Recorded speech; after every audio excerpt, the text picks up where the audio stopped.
It is my great pleasure to have Leland Hedges here, who oversees all of the Pico operations here in Europe. Leland, glad to have you here. Thank you. It's a pleasure. It's been like 2 or 3 years since we recorded something on video. I think Right. It maybe has been after the Neo 2 product was probably the last time I talked to you in this right, kind of like setting. this. Exactly. But now, wow, now we are so excited about the Pico 4 that has just been announced. And well, we are excited about so many things. One of them, obviously, the price 429 euros. Oh my goodness. This is like such an aggressive price point, even like undercutting the Meta Quest 2, which is at 450 here now in Europe. So, is this one of the most important parts about this launch, this aggressive pricing strategy? Tell me a bit about the Pico 4 and its Sure. price. Yeah, I will definitely talk about the price, but the price fits within a coherent strategy that we have, which is to make VR more accessible, right? To make VR technology that can reach a larger audience. Because we think we bring a new type of value proposition to the table. So the technology within the headset makes the device much more comfortable and improves a lot the quality of the visuals. But obviously, when you complement that with industry leading pricing, it's going to be a really we think an obvious choice for the customer when they get to the shelf and they look at our product and they look at the price that it's available and how it looks. It's cutting edge, state of the art technology with some really amazing IPs backing it. We think it's a great holiday gift. Basically, we think the time is now for us. Okay.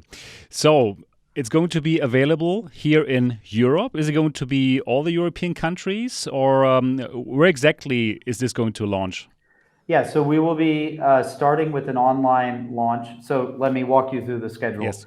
Yes. We've just announced the product. Pre-orders will open tomorrow. We, as a favor to our biggest fans, the Link community will have first access to pre-order. So from the 23rd until September 30th, the Link users will be able to go to the retailers that they bought their Link, apply for the 35% discount, and then they will be able to pre-order the Pico 4, either of the SKUs. And then on the October 1st, in October, pre-orders will open to the general public, and we will be, for the first time, adding some more traditional retailers like Amazon, Media Saturn, Elk Shop, Coolblue. So you'll be able to pre-order the product until the 18th. On the 18th, the product launches in Europe for the two price points that you've already indicated. And then we will be bringing the Pico 4 in select markets, even into the retail setting. So we're speaking with retailers in Germany and a couple other countries, hoping to be able to have in-store displays and work to train the local sales force to be able to give really high-touch guided demos. So the 13 countries that will be available for the Pico 4 are the four major Scandinavian countries, the DACH region, which includes Germany, Austria, Switzerland, France, UK, Spain, and Italy. So that should be 13 total. Okay, great. Yeah, of course, I also have to ask this question because many people at MRTV are from the States and from North America. Is it going to launch there too at one point? So I'm only here to speak about our European strategy. As we said at the beginning of the very interview, I only represent my region. We hope to have updates in the future. Our intention is to be a global product Okay. in the future. I got it. Okay, but first tips for Europe. So very Well, interesting. also it's coming to Japan, Korea, Malaysia, and Singapore. So Oh, in okay. addition to China, actually China's Yep. there will be an announcement dedicated to China, which you have reported on already on the 27th. So Right. Got it. So Europe and China, um, Europe and Southeast Asia and China first. Got it. Yeah, interesting that you're going to have this place at some retailers. Is it just for Germany or also like the whole Europe, in whole Europe? our current, we're working through the mechanics of which retailers go online at which Okay. point. I mean, I don't know that we will get coverage in all European countries Right. given the time remaining, but we will also have four major pop-ups, one in London, one in Paris, and one in Munich, which will be in the Westfield malls. I forget exactly which malls. We can follow up with the detail. So there will be chances for people to try the product in person. Okay. We really think there's been not enough uh, opportunities to try VR in Europe for the last couple of years. Yeah, absolutely agree to that. Yeah, people could come to the MRTV experience here in Germany, but that's only one place to go. Yeah, okay, cool, very cool. So it's interesting that people who bought the link get first the dips at like pre-ordering. I'm wondering, do you believe there could be shortages? Like the link, it was only limited to like I think 25,000 pieces. This is a real rollout where people can simply buy it directly and get it, right? Or do you believe that there might be some shortages even, and people should pre-order it? I mean, we are working closely with our retailer and distributor partners to make sure that the right product appears at the right time in the right place. I think we will be able to meet all the demand, but I can't promise that because of the global supply chain situation that we find ourselves in. But my current understanding of what our production manufacturing capacity is aligns very well with the feedback that we're getting from retailers. Okay, got it.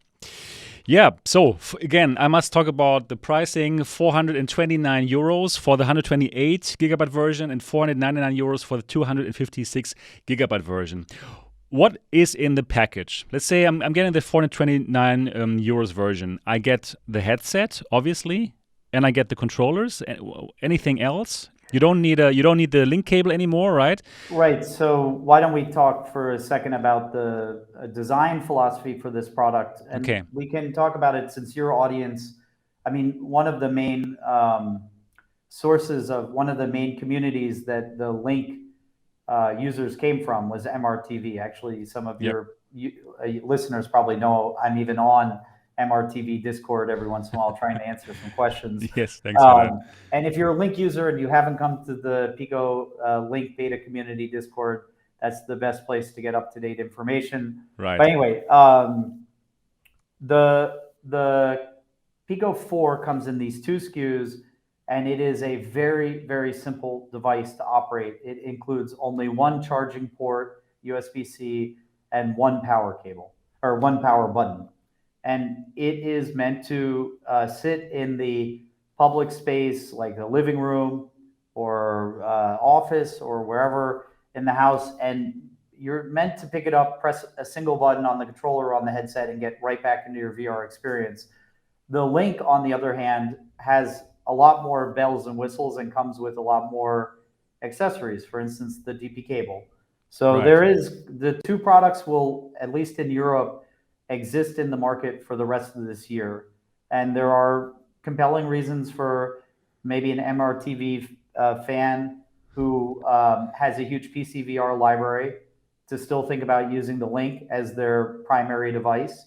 And there are MRTV fans who maybe are thinking about getting their first ever standalone, and they want to try some of the exclusive content and experiences that we have, and they like the price point. So Right. 429 is the entry level price for the Pico 4 128. 449 is the price for the Link, and then 499 is the price for the Pico 4 256 storage option. Okay, got it. Yeah, of course, the MRTV community loved the Link also because of the bells and whistles, right? The display port, the direct display port out, which unfortunately the Pico 4 does not have. However, I must say, when you told me that you also have like the wireless dongle, I was kind of like happy about that because I believe that you might be able to kind of like, yeah, get the most out of this hardware, right? Because you control this piece of hardware. So tell us a bit more about this Wi-Fi dongle. When is it going to come out? At what price point? And yeah, what can it do? Yeah, so there'll be a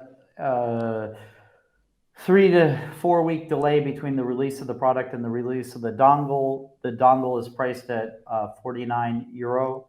And after I finish talking about the dongle, I also want to quickly spend 2 minutes talking about the fitness trackers as well. Oh, you're right. Yeah. The dongle is a Wi-Fi 6, plugs into the USB-C or USB-A port on your computer.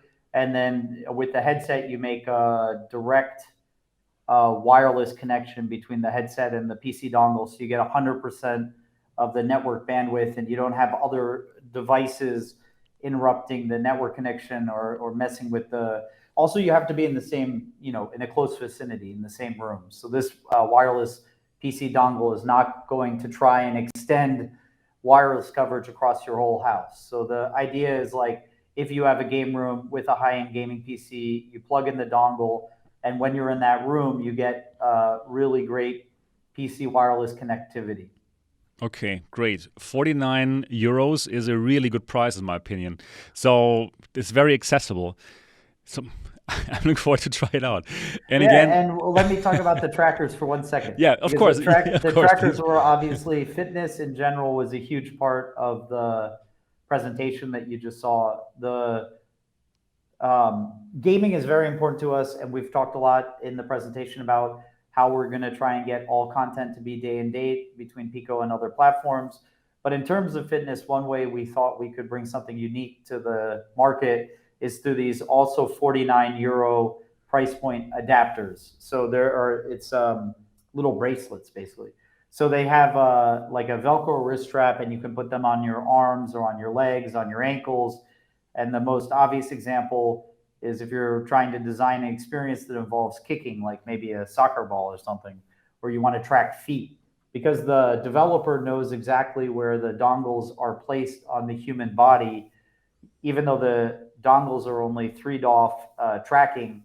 By being in a fixed position on the human body using AI and predictive pose technology, you can actually get 2 additional points of tracking for a really affordable price point, which helps a lot with fitness, but might also be a huge improvement when you think about like social gaming, social VR. VR chat and stuff. Yeah, people love to have like full body tracking with these, so that makes sense. These bracelets, when will they be available? Will they be available directly? They will be available same as the PC dongle, like 3 or 4 weeks after launch. Okay. So we hope to have the entire. There's also a travel case. We hope to have the travel case, the PC dongle, and the fitness trackers, and obviously the headset, all available in retail before the holiday shopping period, season, so that people can go and see them. And if they want to buy, a bundle of, if they want to buy the headset plus the dongle, being able to pick up and walk out of the store with everything you think you need at one time is really helpful. Okay, that makes sense. So about these fitness dongles, which game will show that off? I mean, you will for sure have like a game or some experience that will show this functionality off. You are now venturing outside of the presentation that we just announced. We will be having some announcements in the future about first-party studios that are working on content that is fully takes advantage of the entire ecosystem of Pico, not just of the headset, but also the trackers. So there will be future announcements coming about some content that we're developing in-house that helps set a roadmap for other developers how you can use these trackers.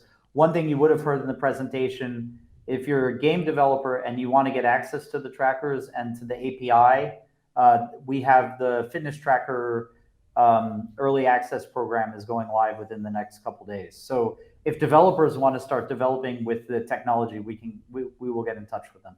Okay, great. Also, in general, it seems like you place quite a bit of emphasis on developers and getting more games and more devs on board of the Pico platform. So you have announced a $12 million fund. Could you talk a bit more about that part?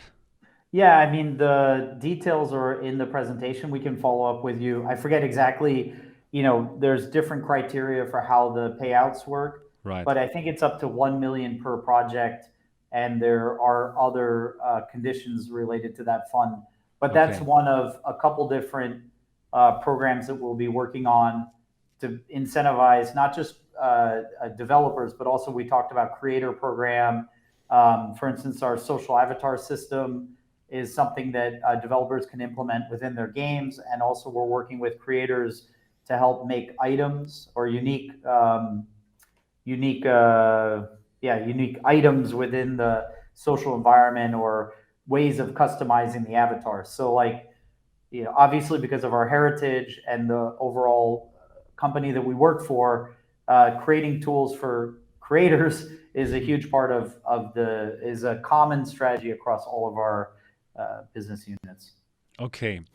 Yeah. Can you talk a bit more about exclusive games that might be coming to the Pico 4? Sure. So we did announce Just Dance as an exclusive. It will be coming next year. It's done in partnership with Ubisoft. And then, as I alluded to earlier, and also Just Dance, is a major IP and really helped make gaming make sense for a larger audience. If you think about how much success Just Dance had, especially on previous Nintendo platforms.